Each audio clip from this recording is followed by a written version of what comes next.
वंदे मातरम दोस्तों। तो आज की क्लास शुरू करते हैं। यदि 84 रुपए की राशि 3 वर्ष में बढ़कर 121.80 हो जाती है तो समान दर रेट समान ही रखनी है से 5 वर्ष में 97 रुपए की राशि बढ़कर कितनी हो जाएगी।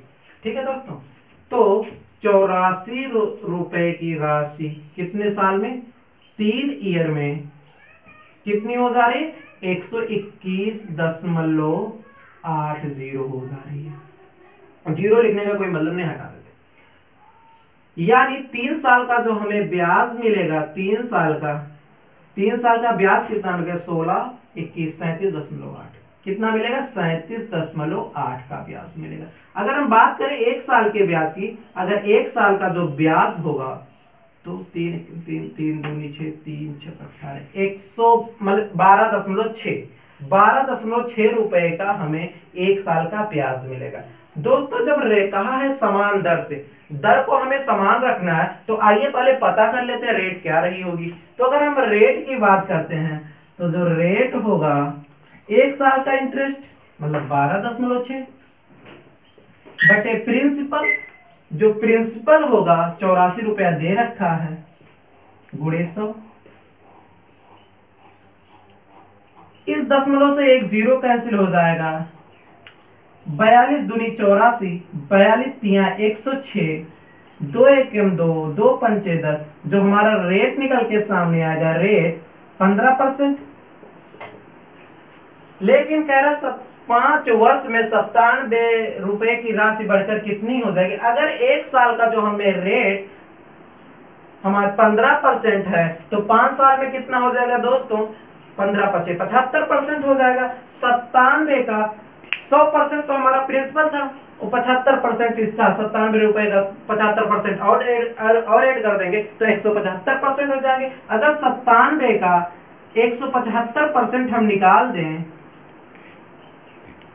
तो कितना आ जाएगा दोस्तों, अगर इसे काट दें 5 तिया 15, 5 25, 5 विषय 100, तो इसे सॉल्व करने के बाद और अगर सिंप्लीफाई करना चाहें 5 को 20, 5 सते 35, अगर इसे और सिंप्लीफाई कर दें तो 169.75 रुपए। तो कितने का इंटरेस्ट आ जाएगा दोस्तों, 169.75 रुपए का।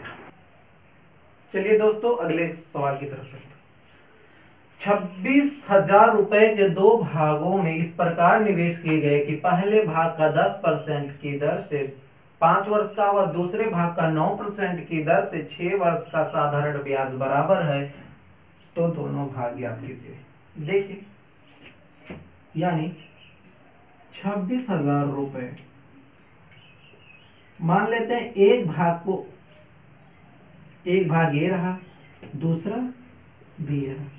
क्या कह रहा है, पहले भाग को 10% की दर से 5 वर्ष का, यानी ए का कितना 10% की दर से 5, जो सिंपल इंटरेस्ट है वो बराबर है कितने का,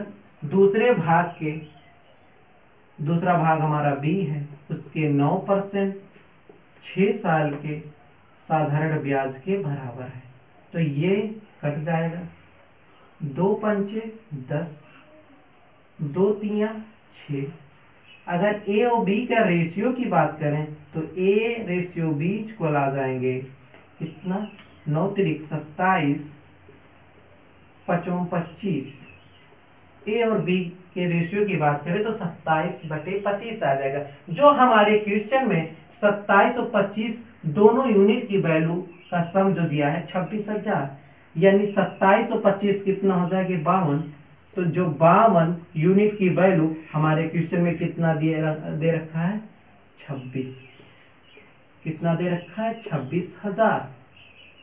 अगर काटना चाहे 26 से, 26 दूनी 52, 26 एकम 26, 1000। अगर और काटना चाहे 2 एकम 2, 500, यानी 1 यूनिट की वैल्यू 500 आ गई।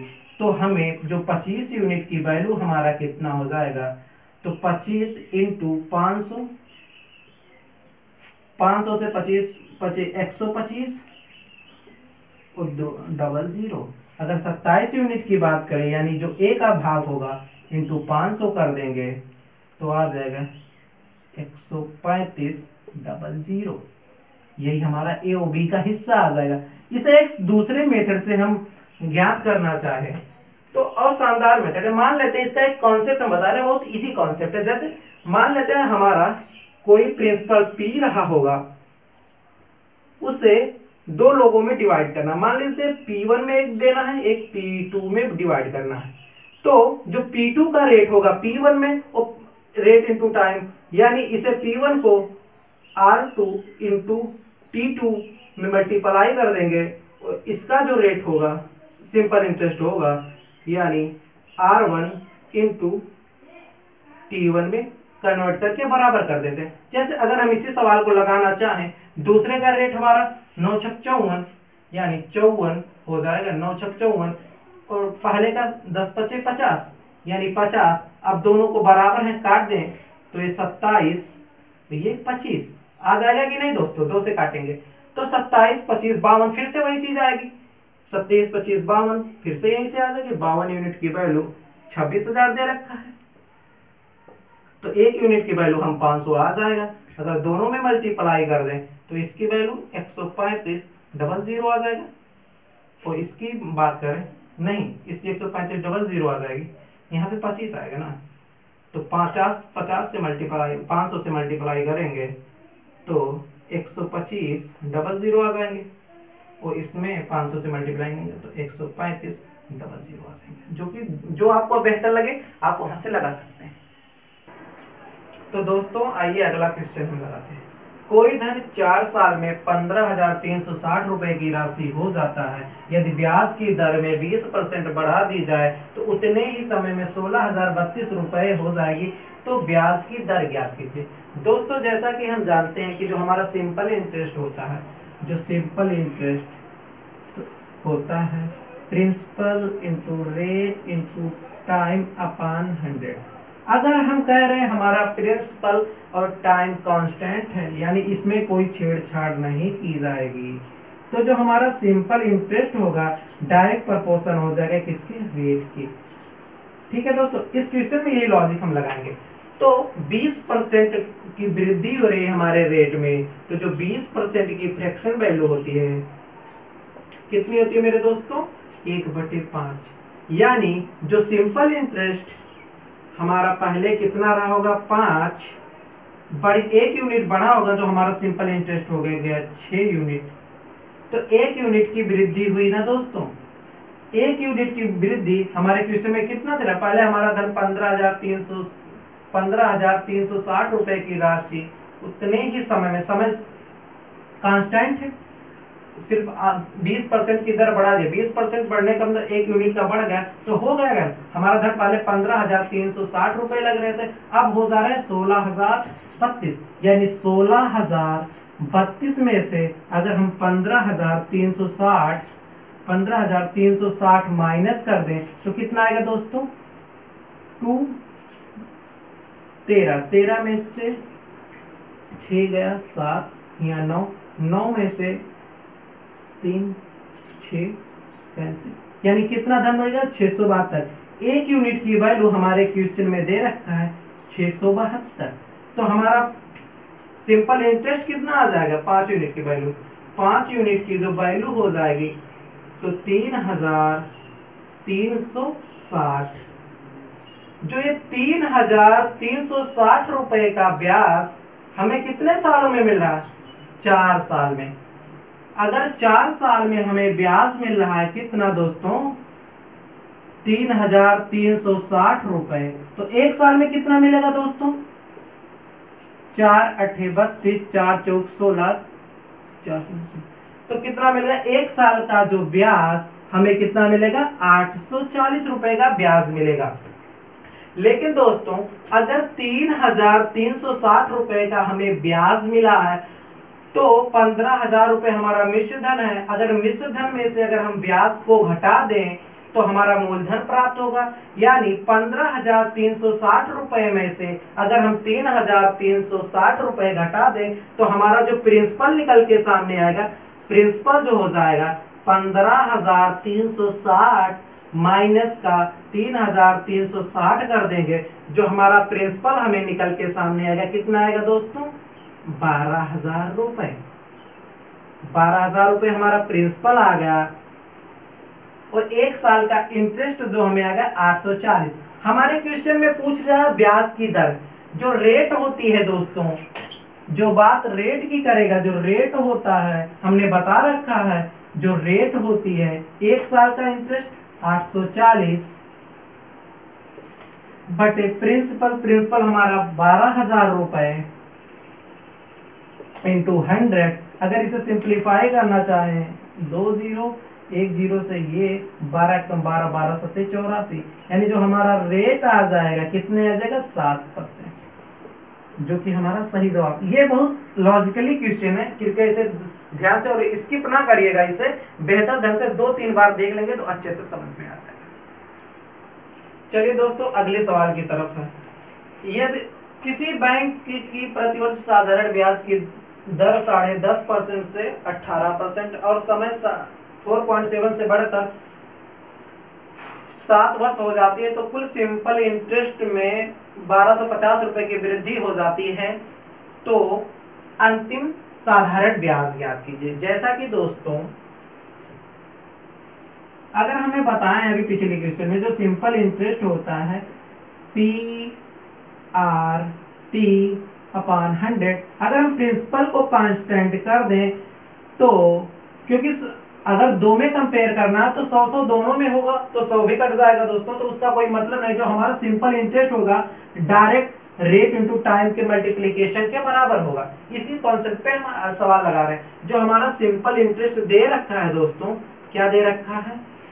एक, अगर हमारा रेट कितना लग रहा है? 10.5%, 10.5% का रेट लग रहा है, तो टाइम कितना है दोस्तों? 4.7। और दूसरा जो सिंपल इंटरेस्ट हमारा दे रखा है, अगर रेट 18% लग रहा तो टाइम हमारा कितना लग रहा है दोस्तों? 7 वर्ष। अगर इसे हम काटना चाहें, यहाँ पे दोस्तों 4.7 ना होके 4.5 होगा, गलती हो गई, सॉरी। तो दोस्तों अगर हम इसे काटना चाहें, सिंप्लीफाई करना चाहें, 3.5 दूना 7, 3.5 तिया 10.5, 4.5 कम 4, 4.5 चौके 18। तो जो हमारा सिंपल इंटरेस्ट का रेशियो आ गया 3:8 आ गया। तो वृद्धि कितनी हुई सिंपल इंटरेस्ट में? 5 यूनिट की वृद्धि हुई। 5 यूनिट की वैल्यू हमारे क्वेश्चन में कितना दे रखा है दोस्तों? 1250। तो 1 यूनिट की जो वैल्यू आ गई तो कितना ये? 5 दूनी 10, 5 25। 1 यूनिट की वैल्यू 250 आ गई। तो 8 यूनिट की अंतिम वाला पूछा दोस्तों, अंतिम वर्ष का साधारण ब्याज, इसमें 250 गुना कर देंगे तो कितना आ जाए? 1000। 125 अट्ठे 2000, तो कितना आ जाएगा दोस्तों? 2000। चलो दोस्तों आज अगले सवाल की तरफ बढ़ते हैं। आज के दिन का आखिरी सवाल। 500 रुपए का 4 वर्ष का 6.25% वार्षिक दर से साधारण ब्याज 400 रुपए के 5% वार्षिक दर से किसी समयावधि के सिंपल इंटरेस्ट के बराबर है, तो वह समयावधि क्या होगी? तो हमें दोस्तों सिंपल इंटरेस्ट जो होता है PRT/100 के बराबर होता है, उसी फार्मूले पे हम रख रहे हैं।